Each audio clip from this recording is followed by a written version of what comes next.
83. I could let me put it in private chat. I got it. I found him right here. Hey, as you do that, I would like to say something. The text doesn't say um that a nation alone would be subjected to affliction and oppression for 400 years.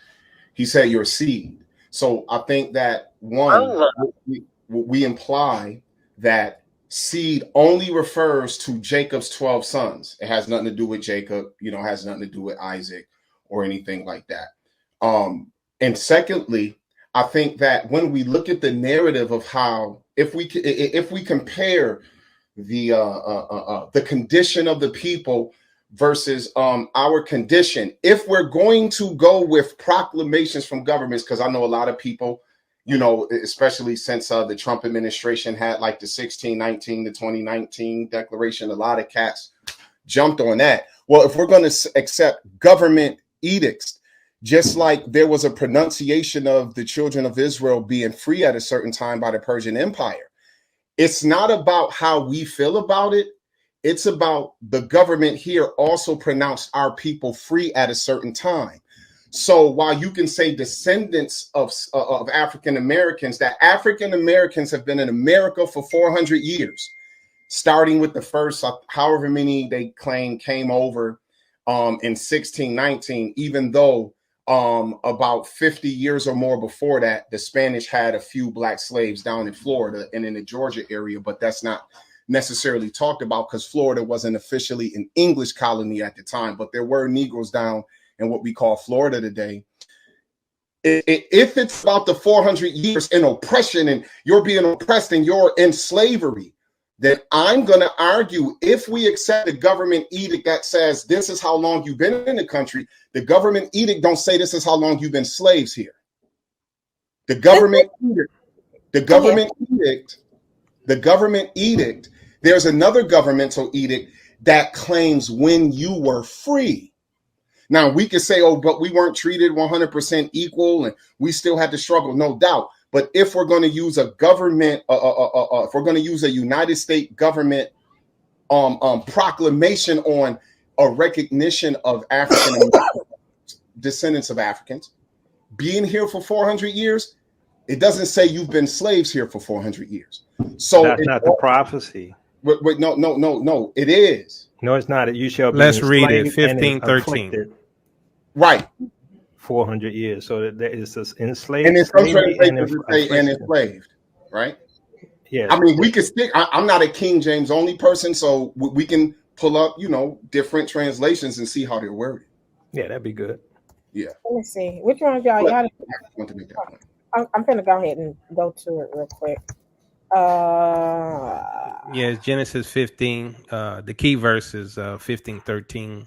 Yeah. I'm a slow typer, so bear with me. I'm trying to see where I can get different versions. Let me see if the Bible Hub has Bible Hub has different versions. Yeah, the first one is the NIV. What did it say? Hold on.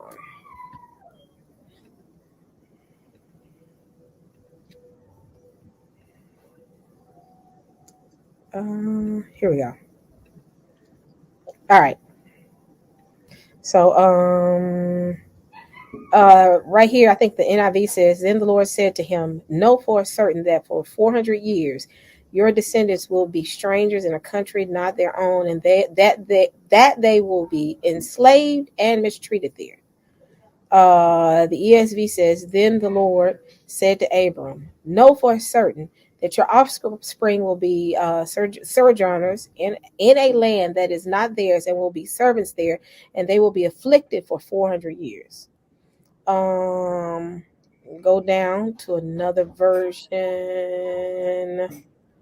Okay, so Amplified Bible. God said to Abraham, know for sure that your descendants will be strangers. It says living temporarily in a land, somebody put Egypt right here, that is not theirs, and where they will be enslaved and oppressed for 400 years. Any version we want to go through real quick?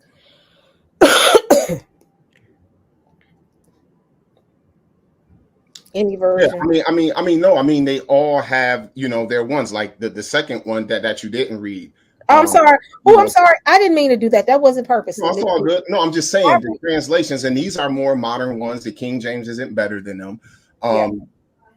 You can be sure that your descendants will be strangers in a foreign land where they will be oppressed as slaves for 400 years. 100 years. Yeah. So it's all about, one, the translations that brethren choose to use, and Well, then I'm sorry. Go ahead. I'm sorry. and then secondly, how you're reading the interpretation, and of course, how did the ancients look at the 400 years? Because if we could bring up the fact that ancients, like he mentioned Acts 7, and I heard the way the brother explained it, I don't agree with his explanation of it.